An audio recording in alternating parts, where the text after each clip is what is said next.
అభివృద్ధి వ్యతిరేక విధానాలను జగన్ అవలంబిస్తుండడం వల్లే వైకాపా ఎమ్మెల్యేలు ఆయనపై తిరుగుబాటు చేస్తున్నారని తెదేపా పొలిట్ బ్యూరో సభ్యులు సోమిరెడ్డి చంద్రమోహన్ రెడ్డి విమర్శించారు. తెదేపా ఎమ్మెల్యేలను వైఎస్ కేసీఆర్ తమ పార్టీలో చేర్చుకున్నప్పుడు ఆనందించిన జగన్ ఇప్పుడు ఆయన పార్టీ నుంచి కొందరు బయటకు రాగానే ఆవేదన చెందుతున్నారని వ్యాఖ్యానించారు. అభివృద్ధికి వ్యతిరేకమనే లైన్ మీరు తీసుకున్నందువల్ల మీ శాసనసభ్యులు డైజెస్ట్ జీర్ణించుకోలేని పరిస్థితికి వచ్చినారు.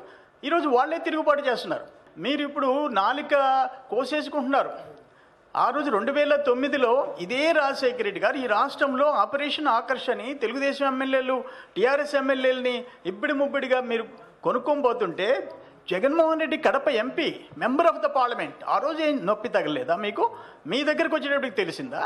అక్కడ టీఆర్ఎస్లో తెలుగుదేశం ఎమ్మెల్యేని తీసుకుపోతుంటే తెలుగుదేశం ఫినిష్ తెలుగుదేశం పని అయిపోయిందని చెప్పేసి మీడియా విచ్చలవిడిగా ఫోకస్ చేస్తుంటే ఆ రోజు రాక్షసానందం మీరు పొందారా? జగన్మోహన్ రెడ్డి గారు నేను క్వశ్చన్ చేస్తుండా